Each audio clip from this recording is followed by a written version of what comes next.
सूत जी महाराज से सनकादि ऋषि पूछते, महाराज आपने तो मेरे मन में बिच्छू पेड़ दिया। अरे बिच्छू, ये क्या बात कहते? बोले बिच्छू डंक मारता है, दर्द करता है। ये भागवत पुराण है, इसमें झूठ नहीं होना चाहिए, सत्य होना चाहिए। और आप कहते हैं कि पैदा होकर और जंगल चली गई। तो जब लड़का पैदा होता है तो कहो 2-3 महीना तो वो करौटे ही न ले गए, है ना। जैसे सिर रखा वैसे रखा रहता है, माताएं बदलती बदलती।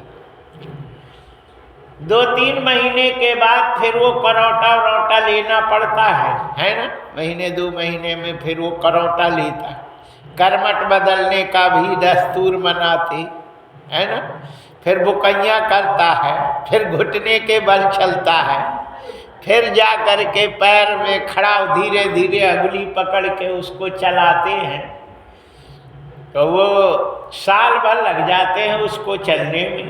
और तुम कहते हो पैदा या प्रव्रजंतम अनुपेतम अपेत कृत्वम दैपायनो विरह कातरया जुहावा पुत्रेति तन्मयतया तरवोभिनेदुस् तम सर्वभूति हृदयम मुनिमान तूष्मि।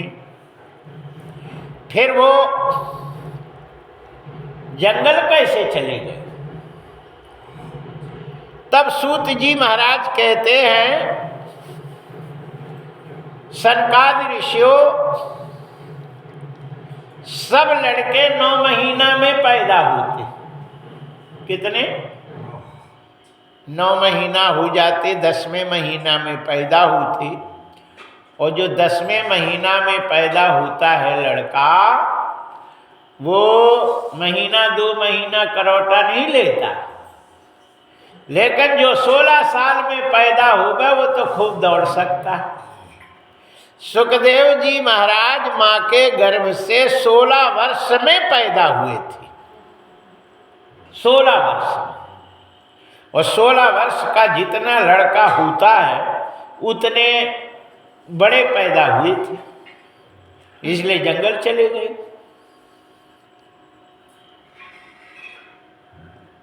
तब सनकादि ऋषि कहते, महाराज इतने बड़े ज्ञानी, इतने बड़े ज्ञानी, और मां के पेट में 16 साल तक काहे को रहे?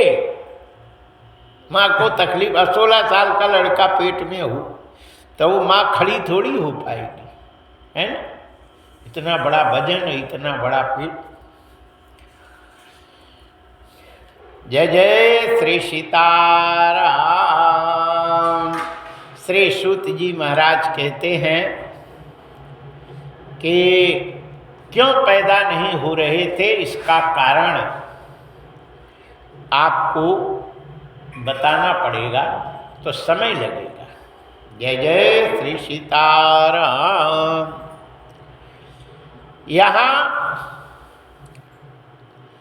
श्री सूत जी महाराज सनकादि ऋषियों का भेंट कहाँ होता है, संवाद कैसे होता है, ये जानने के लिए श्री व्यास जी से पूछते हैं कि सूत जी और सनकादि ऋषि ये कैसे, कहाँ मिले, कब, कैसे, और ये प्रश्न पूछा जा रहा। तो इसके बारे में कम से कम बुनियादी तौर पर हमें बताने का कष्ट करें। तब व्यास जी महाराज कहते हैं, बोलिए बाके बिहारी लाल की जय।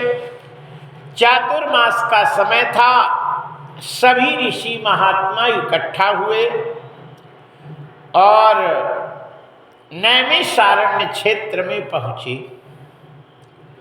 तीर्थपति नैमिष विख्याता, अति पुनीत साधक सिद्धिदाता।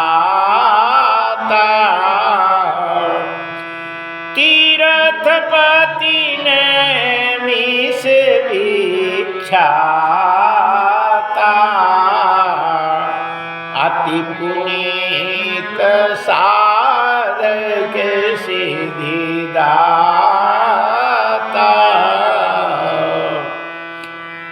तीर्थों के राजा नैमिषारण्य क्षेत्र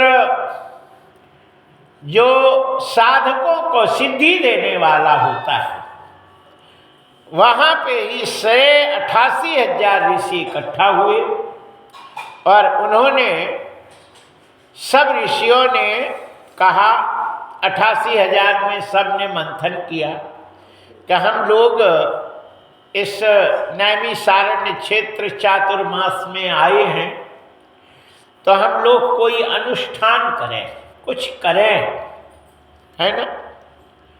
साधुओं का 2 काम होता है, भोजन और भजन। बोलो, 2 काम रहता है, भोजन भजन। अब वो कुदारी लेके खेत में तो जाते नहीं, कछु बोते तो है नहीं। एक बाबा जी बैठे थे मंदिर में, तो किसान दूर था, उसके खेत में कुछ जानवर चले गए, खाने लगे फसल। तो वो दूर से कहता है, ओ बाबा जी, उन जानवरों को तो भगा दो, सब खाई ले रहे। तो बाबा जी कहते, हमें ढोरे भगाना होता तो हम बाबा बनते,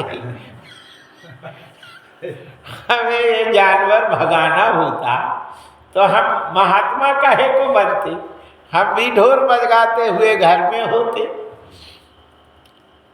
हम नहीं भगाएंगे, और तो खानदे राम जी के हैं, खाने दे, हम नहीं, तुझे है जरूरत तो भगा। तो कहने का मतलब ये है कि जो महात्मा होते हैं उनका केवल 2 ही काम होता है, भोजन और भजन। और यदि भोजन करे और भजन नहीं करे तो वो फिर, है ना, महात्मा जी के बोझ ही होते। किसान का काम है कि खेती करना, है ना, परिवार का पालन करना और बच्चों की देखभाल करना, पढ़ाई करना, सब गृहस्थ के इतने जंजाल होते हैं कि एक नहीं होते। अरे गृह कार्य नाना जंजाला, ते अति दुर्गम शैल विशाला। गृह कार्य नाना जंजाला, ते अति दुर्गम शैल विशाला। गृहस्थ के काम के अनेक जंजाल होते हैं, एक नहीं, अनेक जंजाल होते हैं। और उन अनेक जंजालों में करता हुआ जो मंदिर में 10-5 मिनट आकर के भजन कर लेता है, उससे बड़ा महात्मा संसार में दूसरा कोई नहीं होता। और जो गृहस्थी में लगा रहता है, मंदिर में कभी नहीं आता, भजन को राम राम नहीं करता, वो दयनीय स्थिति है, वो, है ना, वही उसका जो है सोचने योग्य है।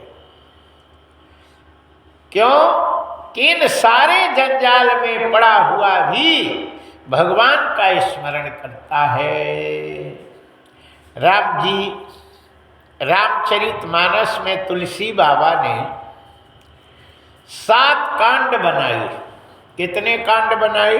7। सप्तसोपाना 7 कांड है। उन सब कांडों में कांड के अनुसार ही नाम रखे गए कि नहीं। बालकांड भगवान की बाल लीला है, उसको बालकांड रख ली। अयोध्या कांड अयोध्या का कांड है, अयोध्या कांड रख लिया। फिर भगवान अयोध्या से जंगल जाते हैं, जंगल को आरण्य कहते हैं, आरण्य कांड कह दिया। फिर वहाँ से किष्किंधा पहुँचे तो किष्किंधा कांड रख दिया। फिर आगे चलते हैं तो हनुमान जी लंका का दहन करते हैं, सीता की खोज करते हैं, तो उसका नाम लंका दहन कांड होना था, अथवा उसका नाम सीतान्वेषण कांड होना था। उसका नाम सुंदर कांड रख दिया, है ना। जबकि वहाँ जब निश्चरों के आग लगाई गई तो वो बेचारी छाती पीट पीट के रो रही, हो दद्दा मेरा घर चौपट कर गया, मैं बर्बाद हो गई, मेरी तो लहंगी फरिया सब जल गई, मेरा तो सब नष्ट हो गया, है ना। तमाम नारी बिंद छाती पीट रहे, हे भगवान क्या हो गया। बाकी लंका कांड में लंका कांड है, उत्तर कांड तो ठीक है, लेकिन सुंदर कांड को तुलसी बाबा ने सुंदर कांड क्यों कहा? अच्छा, सबसे सरल सुंदर कांड है। गृह प्रवेश हो। अच्छा, सुंदर कांड में देहातों में, ललितपुर में और भी जगह कम से कम नहीं तो लाखों के परिवार पल रहे। उनका एक ही काम है सुंदर कांड करना, है ना। वो कहीं सुंदर कांड गए तो उन्होंने जो है ना, यहाँ सुंदर कांड वहाँ सुंदर कांड, 2-2 हज़ार 3-3 हज़ार रुपया लेते हैं एक सुंदर कांड के, है ना। उन्हीं का सब साजबाज रहता है, सब आते हैं और तय कर लेते हैं भैया कि ये 2100 3000 1100 जो जैसा हो पट जाए अपना 1-2 घंटे में करके वो चले जाए, है ना। सब जितने रहते 200 रुपया जेब में डाले मुस्कुराते चले जाते कि नहीं।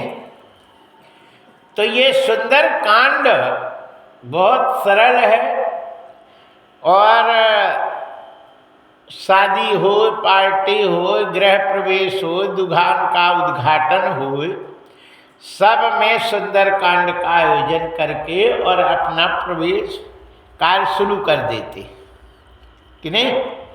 अखंड रामायण करें, 24 घंटा लगे, फिर पढ़ने वाले, फिर दुनिया के रट्टी, सुंदर कांड में कछु नहीं करना है, अपना जो है जय जय सीताराम। तो ये सुंदर कांड नाम क्यों रखा गया, इसके बारे में सभी लोग अपने अपने मत रखते हैं। एक सूरदास थे, उन्होंने कहा कि 9 सुंदर का 9 सुंदर है उसमें, इसलिए सुंदर कांड रखा। सब अपनी अपनी बातें रखते हैं। एक महात्मा कह रहे थे कि सीता जी मिली और खोई हुई वस्तु मिली, इसलिए उसको सुंदर कांड कहा। बहुत अच्छा रहा, मिल गया, बहुत सुंदर है ना। सीता जी मिल गई, बहुत सुंदर है, अच्छा रहा, इसलिए सुंदर कांड रखा। लेकिन मेरे दिमाग से मैं अपने दिमाग की बात बता रहा हूं। हमारे पूरे सुंदर कांड में पूरे रामचरितमानस में, सुंदर कांड नहीं, पूरे रामचरितमानस में जीव के कल्याण के लिए राम जी ने शायद किसी कांड में नहीं बताया जो सुंदर कांड में बताया। जीव का कल्याण कैसे होता है, वही चौपाई जो रोज पढ़ते हो उसी को हम समन्वय करके बताते हैं, व्याख्या करते हैं। राम जी जीव का कल्याण कैसे होता है, इसके लिए अपने मुख से जीवों को कल्याण के लिए बात बताए। मेरे समझ से कि जीव का कल्याण हो जाए, उसका रास्ता मिल जाए, इससे सुंदर संसार में कोई भी चीज नहीं है जो सुंदर कांड में है। कोई कांड में राम जी ने जीव के कल्याण की कोई बात नहीं बताई है ना। राम जी उत्तर कांड में थोड़ा भाव प्रवचन करे हैं, बाकी राम जी ने कहीं कुछ नहीं कहा, केवल सुंदर कांड में कहा। जय जय श्री सीताराम। अब आइए राम जी जीव के कल्याण के लिए क्या कहते हैं कि गृहस्थ लोग घर किसानी में पड़े रहते, लड़का बच्चा की पढ़ाई में लगे रहते, और बहू अच्छी रहे, लड़का अच्छे रहे, परिवार ठीक रहे, उसको हम बनाएं आदि में लगे रहते हैं, लेकिन उनका कुछ बनता नहीं है कि नहीं। राम जी कहते ये जो भी है, प्रभु कहते ये सब मेरा है, और मैं बनाऊं तो मैं बनाऊं, और दूसरा मेरी चीज कैसे बनाए। जो ही बांधे सोई छोड़े, जो बांधा वही छोड़ सकता है। किसी का बांधा हुआ दूसरा कैसे छोड़ सकता है कि नहीं। तो ये जो व्यक्ति मेरे बात को ध्यान में सुन करके और उसे जीवन में उतारता है, उसी का कल्याण होता है, अन्यथा कल्याण होता ही नहीं। राम जी क्या कहते हैं कि सबसे बड़े दुख का कारण क्या होता है। दुख का कारण क्या है बोलो। सबसे बड़ा दुख का कारण है मोह। अरे मोह सकल व्याधीन कर मूला, व्याध मोह सकल व्याधीन कर मूला। मोह सभी व्याधियों की जड़ है, इसी से सारा कष्ट उत्पन्न होता है कि नहीं। तो मनुष्य के जीवन में मोह कितने जगह होता है। मोह के केवल 10 सिर हैं। मोह के कितने सिर होते हैं? 10 सिर होते हैं, और 10 से मोह उत्पन्न होता है। 10 में ही मोह रहता है, 11वां कहीं मोह किसी में रहता नहीं। केवल 10 ही मोह की उत्पत्ति है कि नहीं।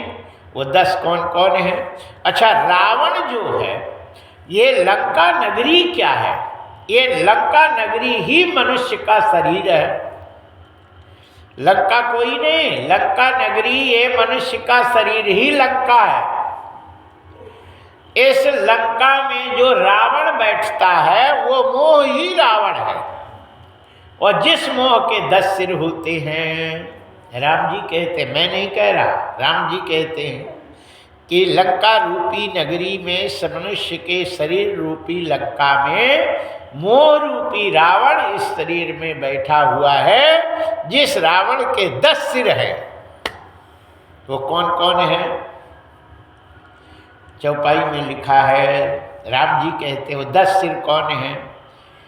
नंबर 1, जननी जनक बंधु सुतदारा, तन धन भवन सुहिद परिवारा। जननी जनक बंधु सुतदारा, और तन धन भवन सुहिद परिवारा। सबके ममता ताग बटोरी, मम पद मनहि बांधी बर डोरी। समदर्शी इच्छा कछु नाहि, हरस शोक भय नहीं मन माहि। अस सज्जन मम उर बस कैसे, लोभी हृदय बसई धन जैसे। राम जी कहते हैं तुम सरीखे संत प्रिय मोरे, अधरऊ देह नहीं आननी हो ओरे। सगुन उपासक परहित रामा, निरत नीति दृढ़ नेम सिय राम। कहते हैं कि सगुन उपासक परहित निरत नीत दृढ़ नेम, ते नर प्राण समान मम जिनके ध्वज पद प्रिय। जिस सज्जन के व्यक्ति के ब्राह्मणों के चरणों में प्रेम होता है, वो सज्जन मेरे प्राण के समान है। जय जय श्री सीताराम। जो ब्राह्मणों से देश करता है और मेरे यहाँ आकर के घड़ियाल की आंसू बहाता है, वो मेरा दुश्मन है। इसलिए सगुन उपासक हो, और ये जो 10 सिर मोह के हैं वो मेरे पैर में बांधे। बोले माँ जो भी है प्रभु आपकी है ना। जननी जनक बंधु सुत दारा, जननी जनक माता पिता, जननी जनक बंधु भैया सुत लड़का और दारा पत्नी, पांच ये हो गए। तन शरीर ये भी प्रभु आपका है, और धन भी प्रभु आपका है। तन धन भवन ये घर भी आपका है। तन धन भवन सुहृद अपने जो संबंधी हैं और परिवार ये सब आपके ही हैं। सारे धागाओं को मिला के बर डाले और बर के मेरे पैर में बांधे प्रभु आपके हैं। और समदर्शी इच्छा कछ नहीं, सब में एक सा देखे, समदर्शी हो जाए, हृदय में कोई इच्छा ना हो, है ना, कोई इच्छा नहीं रखे। जो मिल जाए उसी में खुश रहे। राम जी जो दे दे उसी में प्रसन्न रहे। समदर्शी इच्छा कछ नाही, और हर्ष शोक भय नहीं मन माही। ये जितने 10 सिर वाले हैं, 10 सिर, इनमें से कोई चला जाए तो शोक नहीं माने, रोए नहीं, क्योंकि राम जी का है, मेरे है। अब तुम काहे को रो रहे? बोलो। हर्ष, अब कोई मिल जाए तो हर्षित नहीं हो, हर्ष शोक और डरे किसी से नहीं। हर्ष शोक भय नहीं मन माही, मन में बिल्कुल चिंता नहीं करे कि हम मर जाएंगे, हमारा कछु हो जाएगा।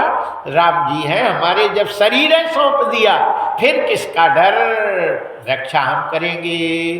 और करहु सदा तीन कर रखवारी,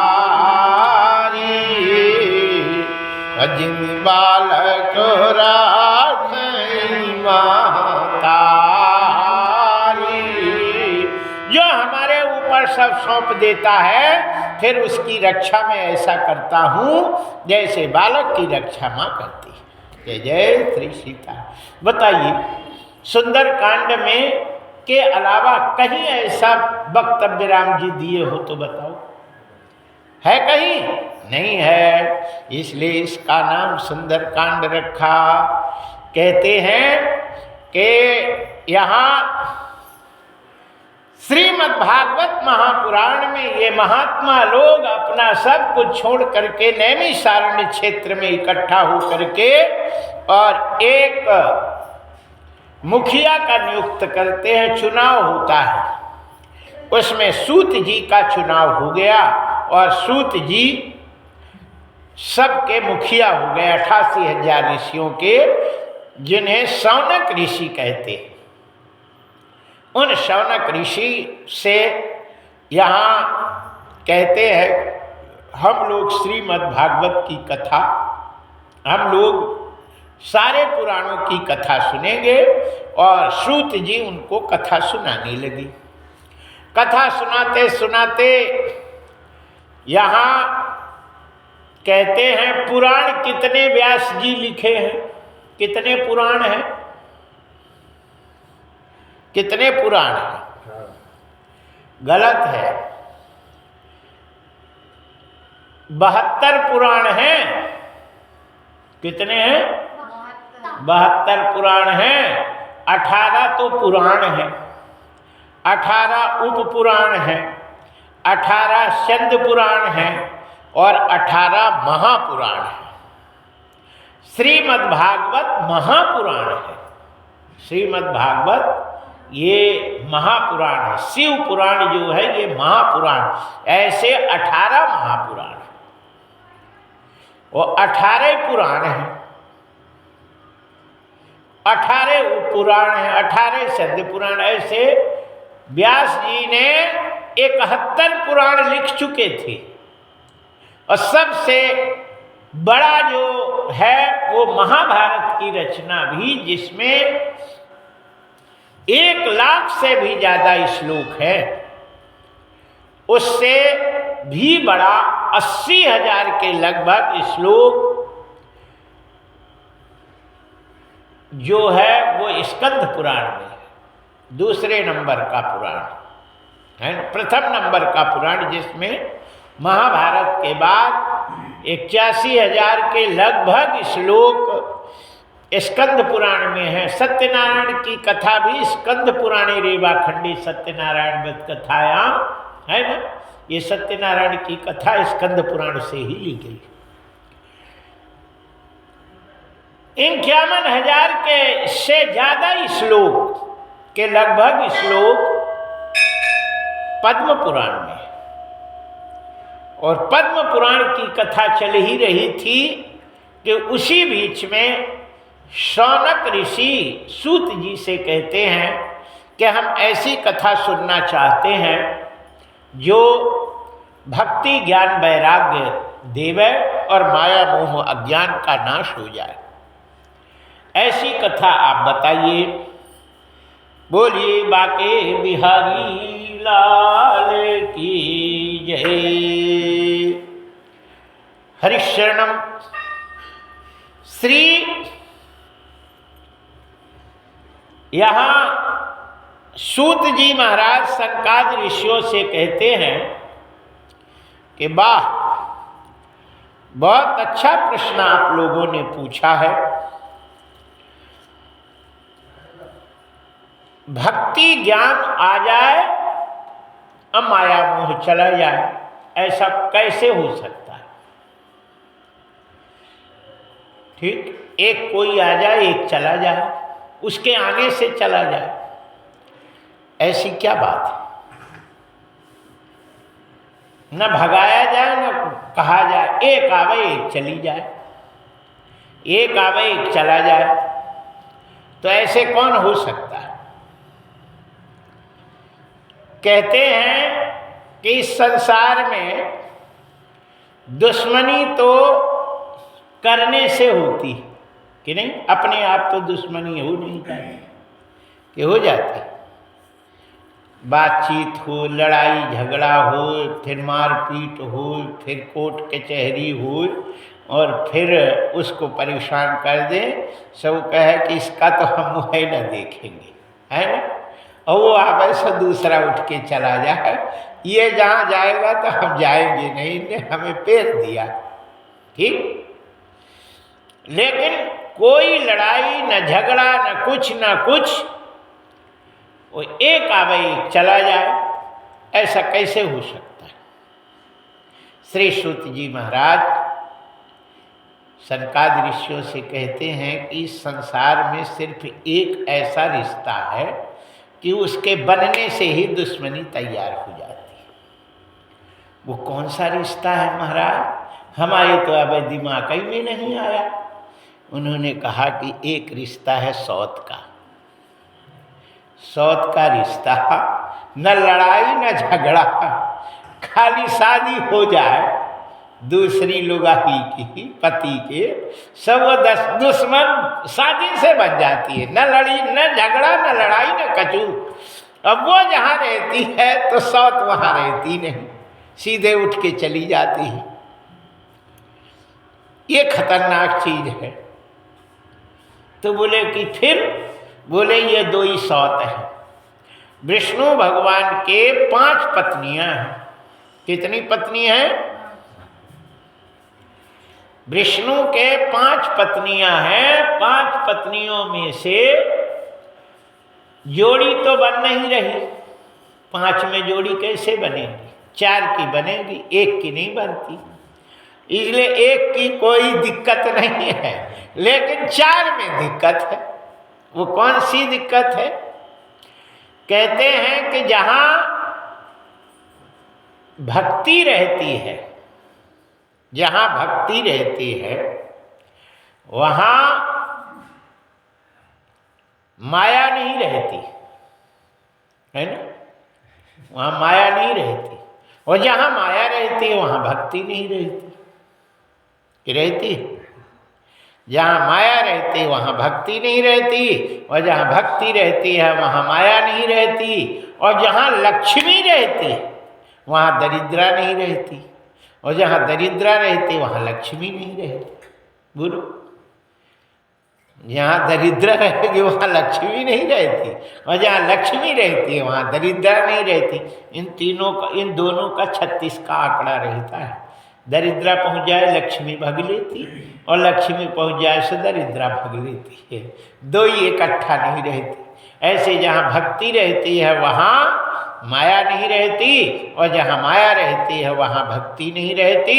इसलिए कहते हैं कि श्रीमद् भागवत की कथा सुनने से भक्ति ज्ञान वैराग्य आ जाते हैं, और माया मोह अज्ञान चले जाते हैं। जय जय श्री सीताराम। तुमने प्रश्न पूछा कि ऐसी कथा बताइए जिसमें भक्ति ज्ञान वैराग्य आवे और माया मोह अज्ञान चला जाए। तो श्रीमद् भागवत की ही कथा ऐसी है जिसको सुनने से भक्ति ज्ञान वैराग्य आता है और माया मोह अज्ञान अपने आप चला जाता है।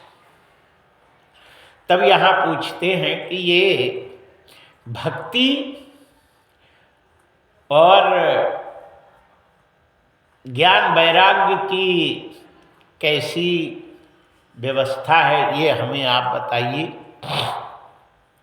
तब सूत जी कहते हैं, अच्छा जितनी कथाएं सब नारद जी से शुरू होती कि नहीं, नारद जी ही कथा बनाते, और नारद जी 3 तकड़म लगाते, और जिसके घर में झगड़ा ना हो तो झगड़ा करा दी मैं, पति पत्नी लड़ ना रहे हों सो लड़ा दी मैं, वो पति पत्नी एक ही साथ रहे वह भगना हो गए सो औरत को भगा दी मैं, पति अकेले रह जाए और पति नहीं हो पत्नी ना आवे तो कहो मिला दे मैं और कहो भगा दे। ये सब काम नारद का है।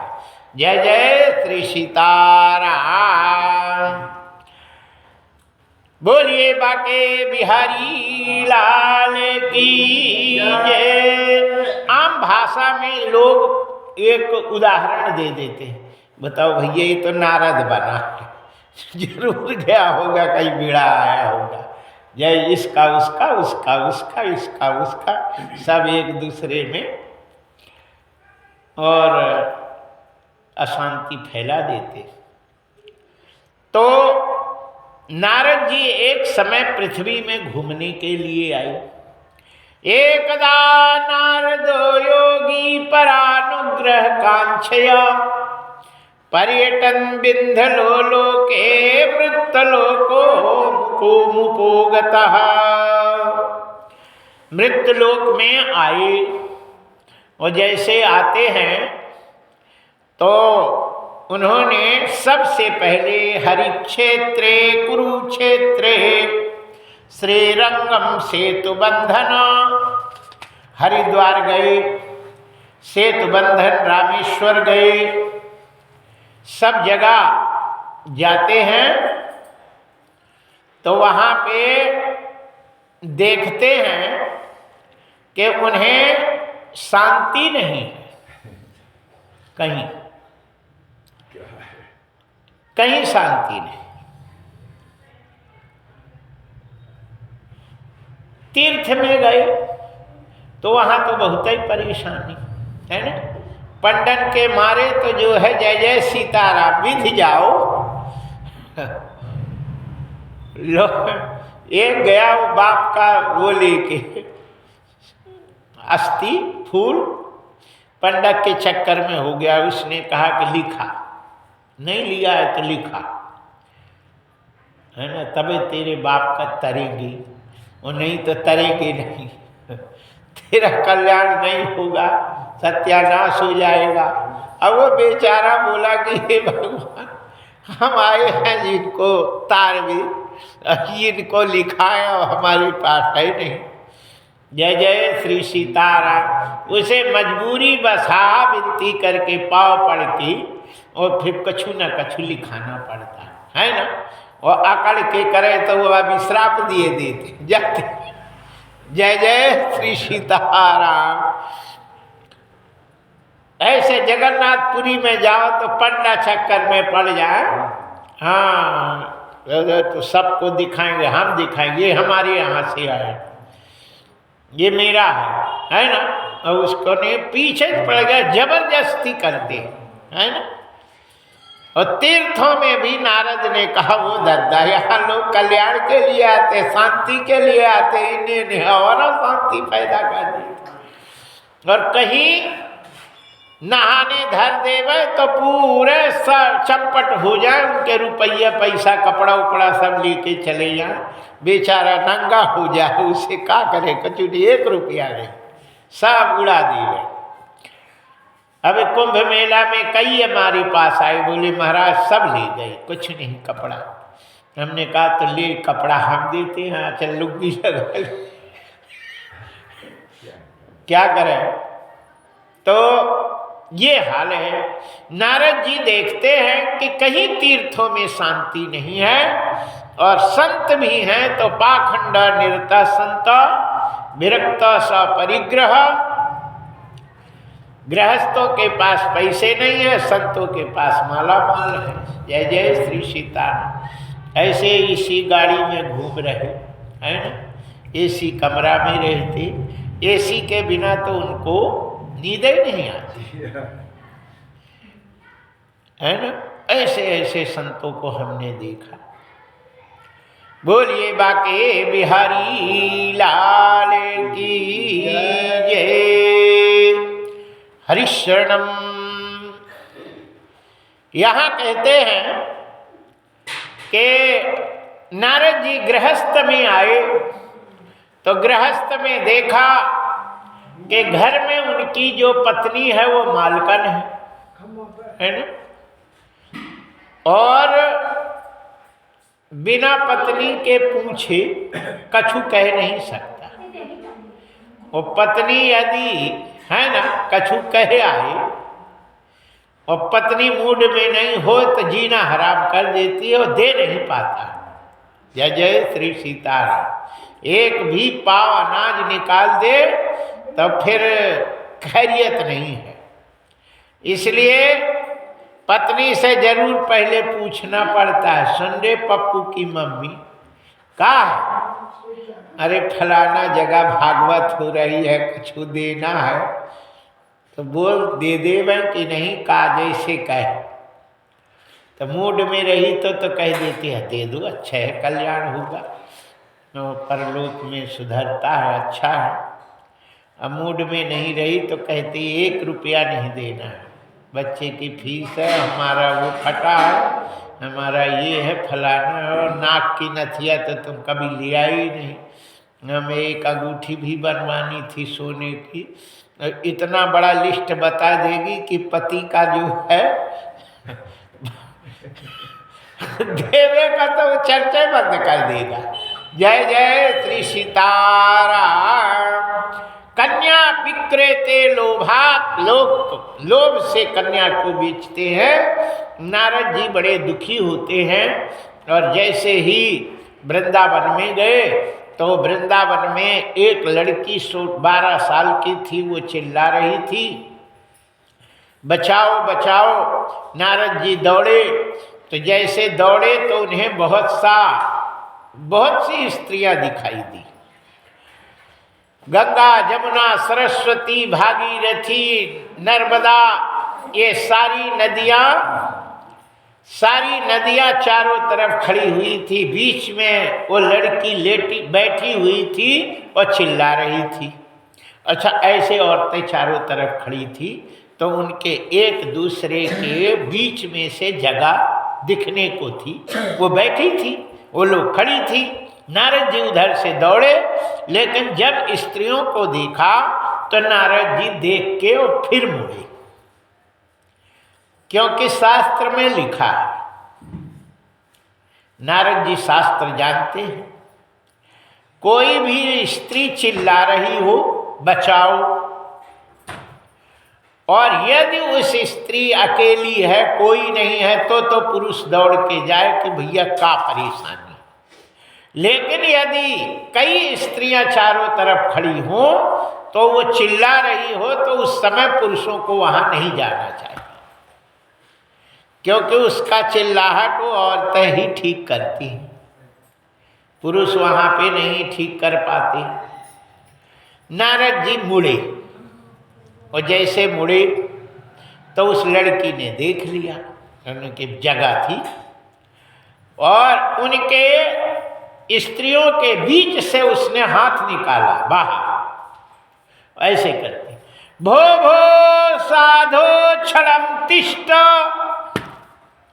ऐ महात्मा थोड़ा रुक जाओ, मचिंतमपि नाशय, मेरी दुख आप ही दूर करेंगे, क्योंकि दर्शनम तब लोकस्य सर्वथा घरम परम, संत के दर्शन से ही गृहस्थ का कष्ट दूर होता है। संत दरस जिमि पातक टरई, अरे सरदात मनी सी ससिया पहरई, संत दरस जिमि पातक टरई। संत के दर्शन से गृहस्थों का पाप चला जाता है, सुख मिल जाता है। जय जय श्री सीताराम। इसलिए साधु संत तप करते हैं, तपस्या करते हैं, और तपस्या करके फिर है ना गृहस्थों में जाते हैं, और गृहस्थों में संत का दर्शन करके गृहस्थ अपने आप को कृतार्थ कर देते हैं और कष्ट उनका पाप चला जाता है। जय जय श्री सीताराम। यह हम हो कह रहे, ये लिखा है भागवत में, जो हम बता रहे हैं। वो लड़की कहते हैं आपके दर्शन से मेरा कष्ट चला जाएगा, ये पक्का तय है। इसलिए महाराज आप ही मेरे दर्द को दूर करेंगे, ये औरतें नहीं करेंगे, ये औरतें नहीं कर सकती। नारद जी पास में पहुँचे, तो जैसे पहुँचे तो उनके दो गोदी में दो लड़के बैठे थे, माने पुरुष लेटे हुए थे, वो लड़के नहीं थे। वो तो 200 साल के थे और वो लड़की थी 16 साल की, तो लड़का कैसे हो सकती है ना? 16 साल की लड़की के वो लड़का कैसे 200 साल के होंगे? नहीं होंगे ना। तो नारद जी ने पूछा कि तुम इतना रो रही हो इन बुढ़वन के लिए, सर ये कौन है तेरे? इतना तो कोई रोता नहीं है ना? आजा बाबा बाबा बाबा दादी बूढ़ी हो जाए सो कोई को नहीं है ना? इतना नहीं कि गोदी में सिर रखी इतना रोवे, लेकिन तुम इतना रो रही हो, ये कौन है? कश्यपम, तू कौन है? वो तेरे गोद में पड़े हुए ये दोनों पुरुष कौन हैं? बद देवी सविस्तारा स्वस्थ दुख से कारण। ऐ देवी बता तेरे खुद के दुख का क्या कारण? तो लड़की कहती है ये जो मेरे लड़का हैं। नारद जी ने कहा पागल हो गई, 16 साल की तय और 2-2 साल के ये लड़का तेरे लड़का कैसे हो सकते हैं? तब उस लड़की ने कहा महाराज नारद जी मेरी परिस्थिति आप समझे। बोले क्या? बोले अहम भक्ति रति ख्याता, मैं भक्ति हूं। द्रविड़ देश में पैदा हुई, कर्नाटक में पली, महाराष्ट्र में सम्मानित हुई और जैसे गुजरात में गई तो हम भी हो गई डोकरिया। वो ये मेरे भी 2 ही लड़का हो गए डोकरा, 2 डोकरा हो गए, बिल्कुल चलते नहीं बना, लठिया का सहारा लेके। और जैसे वृंदावन में आई तो हम हो गई 16 साल के और ये तो जो है अब डोकरे से भी सीधे चलने में असमर्थ हो गई, लेट गई। अब मैं इनको छोड़ के जा नहीं सकती। सिर्फ संसार में एक ही रिश्ता ऐसा है माँ का, माँ बाप का रिश्ता ऐसा होता है कि लड़के को छोड़कर वो कहीं जा नहीं सकता। अब बाकी रिश्ते तो मरो है ना, चले जाते हैं, लेकिन माँ बाप बच्चे को जब तक उसके सांस रहती है तब तक साथ देते हैं, और यदि मर भी जाता है तो जब तक माँ बाप जिंदा रहते हैं तब तक रोते हैं। जब तक जीवे माता रोवे, भाई रोवे 10 माँ। जब तक जीवे माता रोवे, भाई रोवे 10। ये कैसा है भजन? मन फूला फूला फिरे जगत में, कैसा नाता तेरा रे। मन फूला फूला फिरे जगत में, कैसा नाता तेरा। मन फूला फूला फिरे जगत में, कैसा नाता तेरा रे।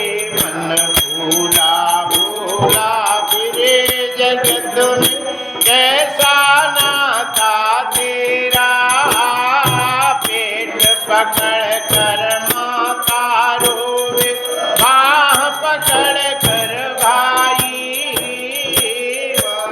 पकड़ कर माता रोवे, बाह पकड़ कर भाई। लपट झपट कर तिरिया रोवे, लपट झपट कर तिरिया रोवे।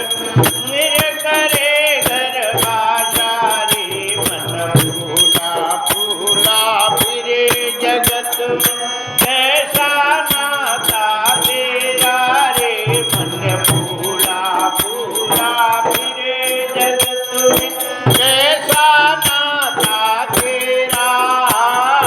जब तक जीवे माता रोवे, बहन रोवे 10 माता। जब तक जीवे माता रोवे, बहन रोवे 10 माता। 13 दिनन तक तिरिया रोवे, 13 दिनन तक तिरिया रोवे। फेर करे घर आचारी, मन फूला फूला फिरे जगत में, कैसा नाता तेरा। हाड़ जले लकड़ी के जैसे, केस जले जैसे घाटा। सोने जैसी काया जर गई, सोने जैसी काया जर गई। कोई न आया पासा रे। मन फूला फूला तेरे जगत में, कैसा नाता तेरा रे। मन फूला फूला फिरे कबीर दास जी का है, हमसे आता नहीं है, लेकिन कहते हैं कि माँ ही एक ऐसी है जब तक जीती है तब तक रोती है। जय जय श्री सीताराम। और लड़का यदि परेशानी में है, बीमार है, अस्वस्थ है, तो उसको छोड़कर कहीं जाती नहीं है, उसका साथ देती। इसलिए मैं माँ हूं, लड़के को छोड़कर कहीं जा नहीं सकती, और ये अचेत हो गए हैं, चल नहीं सकता।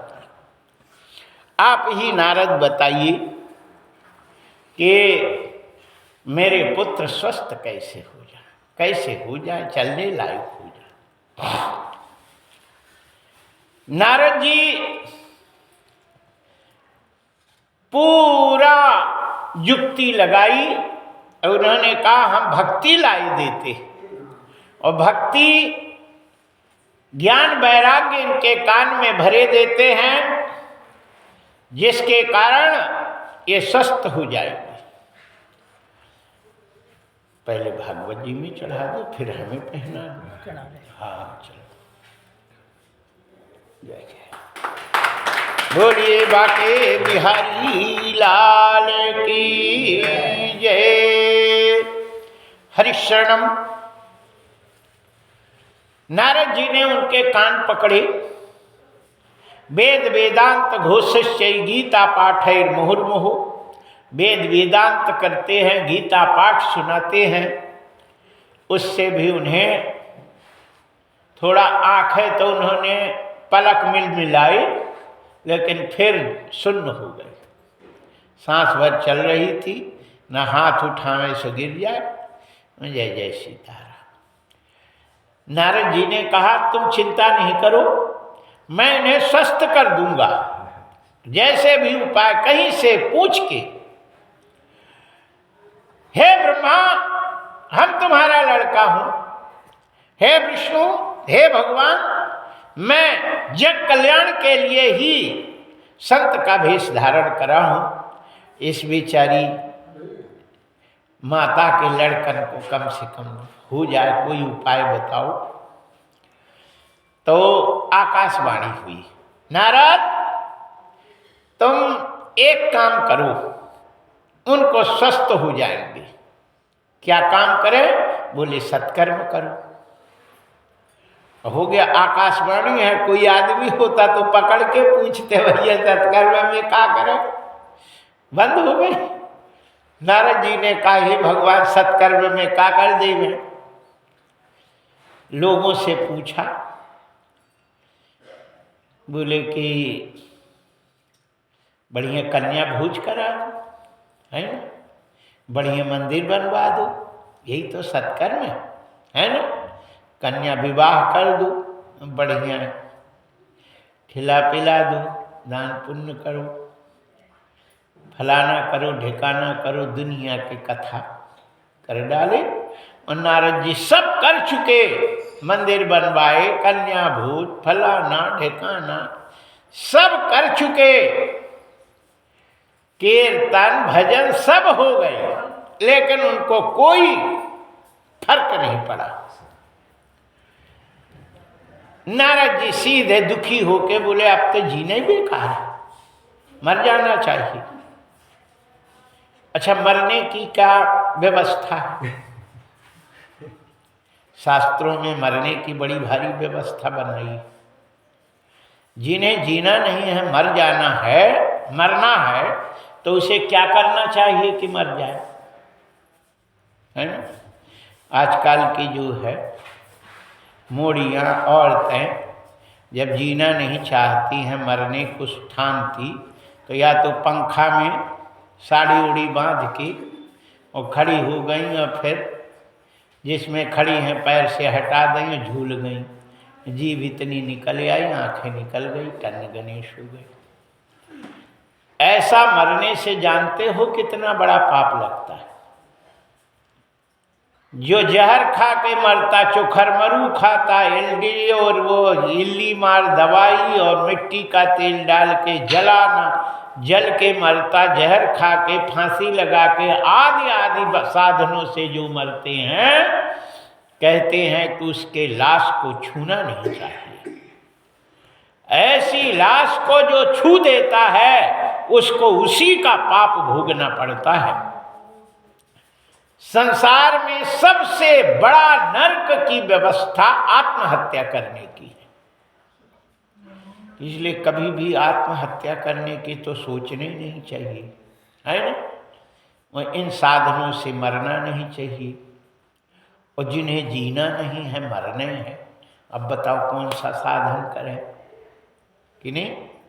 अब जीना है नहीं, अब मर जाना है, लेकिन गोली खा के मरना नहीं, सल्फास खा के मरना नहीं, आगी लगा के मरना नहीं, जहर खा के मरना नहीं, और फांसियों से लगाना नहीं और मरना है।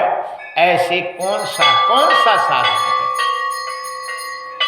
जय जय श्री सीताराम।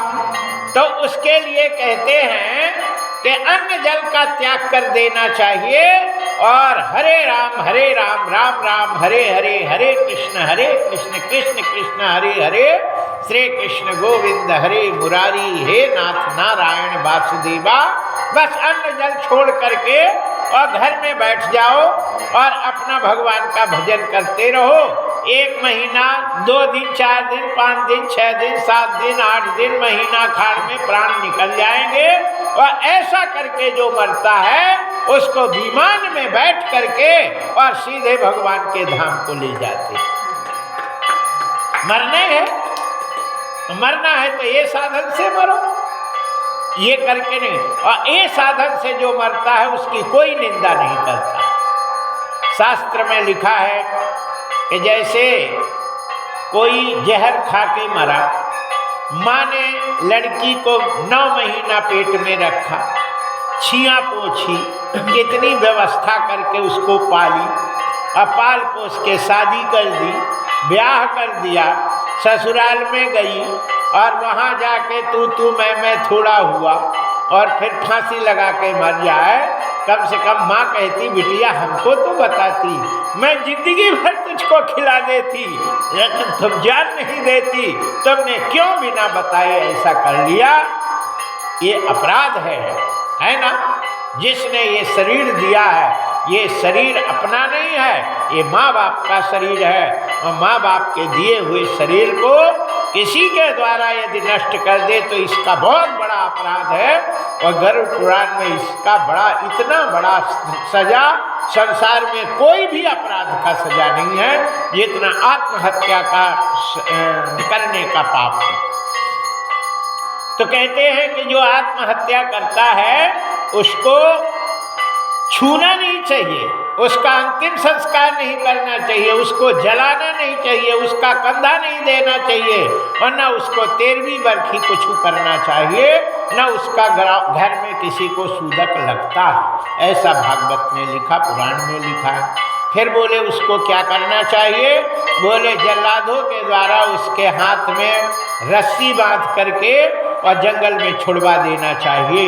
गिद्ध कौआ खा जाए, कछू करे, इतना बड़ा अपराध कहा गया है। इसलिए नारद जी ने कहा कि अब आप उनको जीना नहीं है और जीने के लिए अब हमें मरना है, तो अन्न जल छोड़ देना चाहिए। जो साधु संत होते वो अन्न जल छोड़ देते हैं और भगवान का भजन करने लगते हैं, चलना फिरना बंद कर देते हैं, अपना जो है भजन करते हैं। बोलिए बाके बिहारी लाल की जय, श्री हनुमान जी महाराज की जय, श्री अवध बिहारी भगवान की जय। नारद जी ने जैसे हिमालय में बैठे हुए थे और अन्न जल छोड़ दिया, उसी समय सनक सनातन सनंदन सनत कुमार आयु।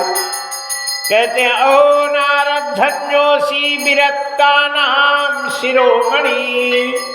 ऐ नारद तुम धन्य हो, विरक्तों में तुम शिरोमणि हो। कथम नंदी ब्रह्मनंदीन मुख कुतस्तातुरो भवेत्। त्वरितं गम्यते कुत्र कुतस्य गमनं तव इदानीं शून्यचित्तोऽसि गतवित्तो यथो जना तवेदं मुक्तसंगश्च नोचितं वद कारणम्। सनकादिक ऋषि बोले, नारद तुम महात्मा हो, तुम्हें इतनी बड़ी चिंता करने की क्या जरूरत है? कहाँ से आ रहे हो, कहाँ जा रहे हो? और तुम्हारे इस प्रकार शून्य चित्त हो गए, कोई कंजूस का जैसे पूरा धन चला गया हो, ऐसी स्थिति तुम्हारी है, क्या कारण है? तब नारद जी ने कहा, मैंने भक्ति के लड़का ज्ञान वैराग्य को चेतना लाने के लिए कितने तो कन्या भोज करा चुकी, और कितनी कन्याओं की शादी कर चुकी, और कितने मंदिर बनवा चुके, कितने हनुमान जी के मंदिर बनवाए, सब करे और आकाशवाणी भई, लेकिन समझ में नहीं आया। सत्कर्म करो। अब सत्कर्म में जिससे पूछे तो कोई कहे ये कर दो, वो कर दो।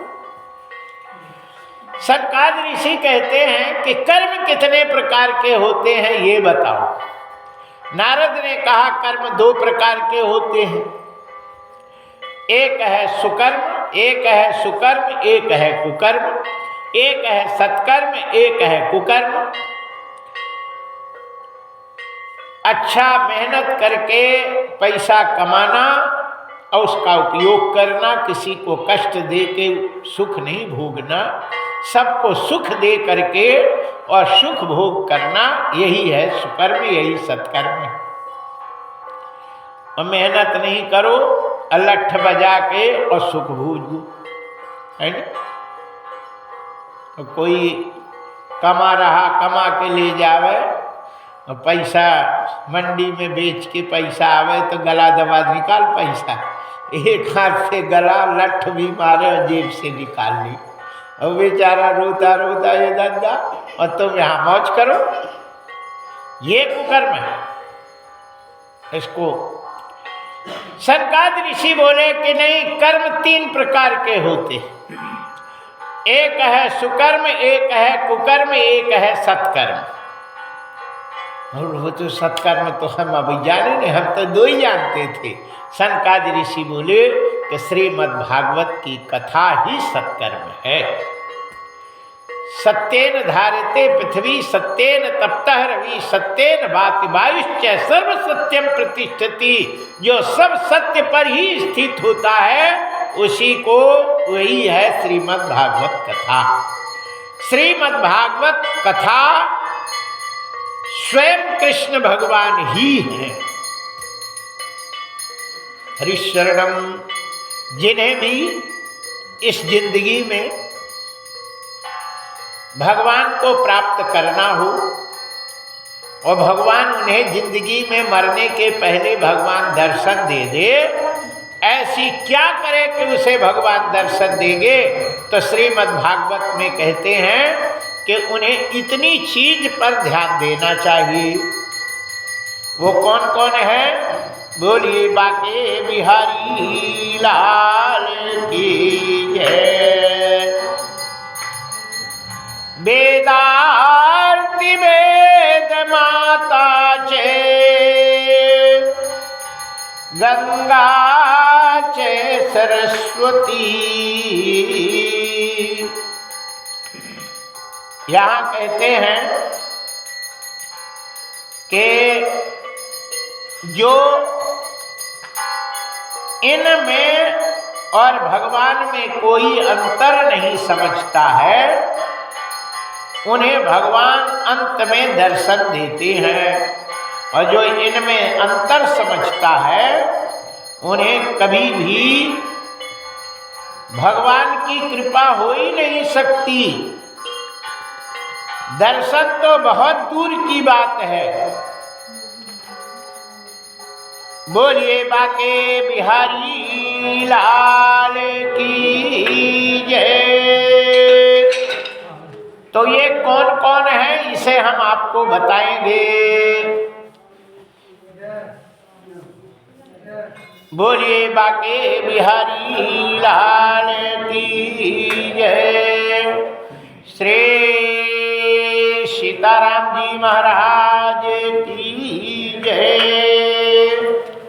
हरिशरणम वेदार्ति वेद माता च पौरुषम सूक्तमेव च त्रयी भागवतम चैव द्वादशाक्षरमेव च द्वादशात्मा प्रयागस्य काल संवत्सरात्मका ब्राह्मणस्याग्निहोत्रं च सुरभि द्वादशी तिथि तुलसी च वसन्तस्य सुपुरुषोत्तमेव च एतेषां तत्त्वतां प्राग्निर्विश्वभावाहुतस्यै यस्य भागवतं शास्त्रं वाचेतरोनिशा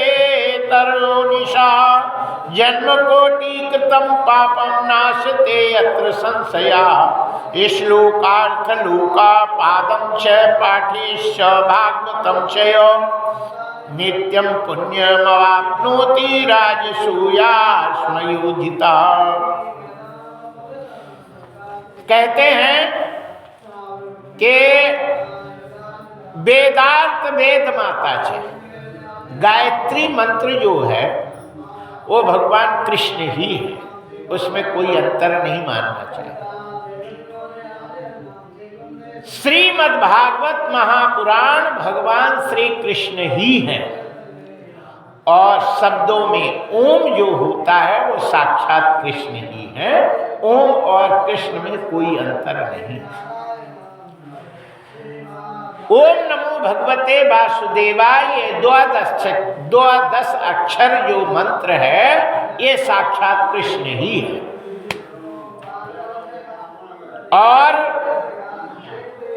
कहते हैं प्रयागराज जो इलाहाबाद प्रयागराज है वो साक्षात कृष्ण ही है। प्रयागराज और कृष्ण में कोई अंतर नहीं मानना चाहिए। प्रयागराज भगवान कृष्ण ही है और ब्राह्मण जो ब्राह्मण होते हैं वो भगवान कृष्ण ही है। ब्राह्मण और कृष्ण में यदि कोई भेद मानता है तो उसे भगवान कभी दर्शन नहीं देते। इसलिए ब्राह्मणों की कभी निंदा नहीं करना चाहिए, चाहे कैसा भी ब्राह्मण हो। अच्छा, किसी ब्राह्मण के गुण और दोष को देखने का हम लोगों को तो जुम्मा है नहीं, ना हमें कोई दिया गया है कि तुम इसको जुम्मा करो। हर व्यक्ति को अपने अपने कर्म सुधारना चाहिए, दूसरे के अवगुणों को देखना ही नहीं चाहिए। शास्त्र में लिखा है कि दूसरों के गुणों को देखना चाहिए और अपने अवगुणों को देखना चाहिए। तुलसी बाबा कहते हैं, यहाँ रामानंदाचार्य जी महाराज